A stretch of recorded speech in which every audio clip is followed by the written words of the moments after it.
Bonjour à tous et bienvenue à ce nouvel épisode d'Horreur Critique. Ça faisait longtemps que je m'étais pas attaqué à une adaptation d'un roman de Stephen King. Alors j'ai décidé d'en critiquer un que je ne connaissais pas, Graveyard Shift. C'était une bonne idée? On verra bien.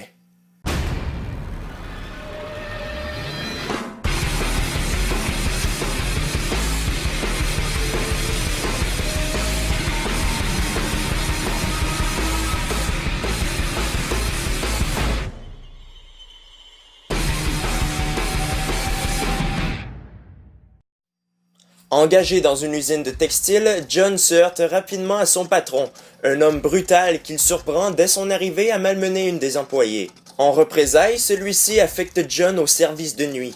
Avec quelques autres ouvriers, il est chargé de nettoyer les sous-sols insalubres de l'usine. La place est infestée de rats et ils doivent les chasser. Mais certains ouvriers disparaissent sans laisser de traces, victimes, semble-t-il, d'une terrible créature.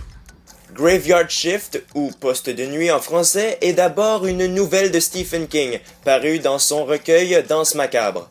Pour ce qui est du film, question fidélité, ça craint un peu. Mais au niveau de l'originalité, ça y est. Même si le scénario diffère quelque peu de la nouvelle de King, il n'en reste pas moins bon pour autant. Au contraire, il arrive très bien à capter notre attention. Et on nous montre des scènes de meurtre assez cool.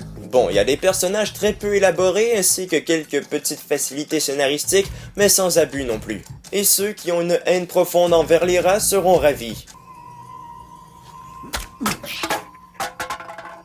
Moi je trouve qu'elles font pitié ces pauvres bêtes. Bref, du côté de l'histoire, je n'ai pas du tout à me plaindre de Graveyard Shift. Mais côté réalisation, ça se gâte un peu. Le film fut réalisé par Ralph S. Singleton. Ouais, moi aussi j'ignore qui c'est. Pour commencer, il a fait la grossière erreur d'inclure dans son film un truc que je ne peux plus supporter. Un jumpscares inutile. Il va se prendre une de ces putains de crises.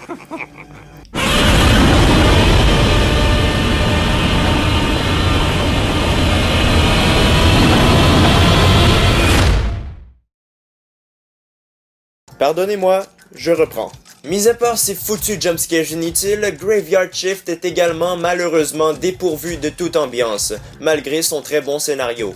Le long métrage est très peu prenant. On a beau se forcer, on n'arrive pas du tout à se fondre dans l'intrigue.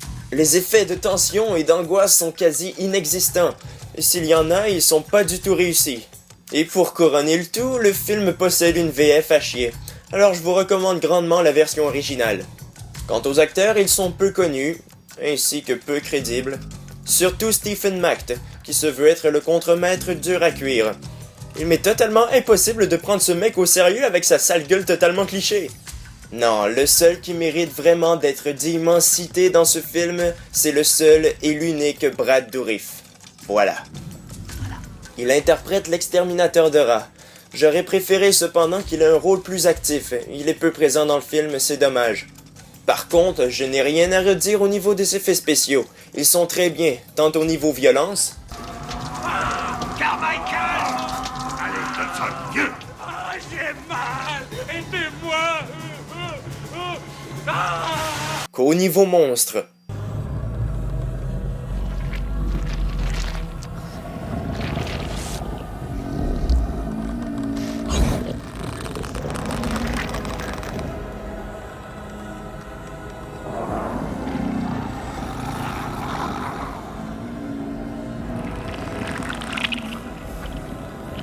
Bref, Graveyard Shift aurait pu être un excellent film si ce n'avait pas été de la réalisation de Ralph S. Singleton.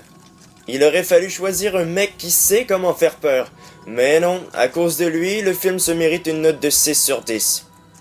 Alors voilà, je m'arrête là pour la critique de Graveyard Shift, j'espère qu'elle vous a plu. N'hésitez pas à laisser des commentaires, ne manquez pas mes prochains épisodes de Rock Critique, et abonnez-vous à ma chaîne. Salut!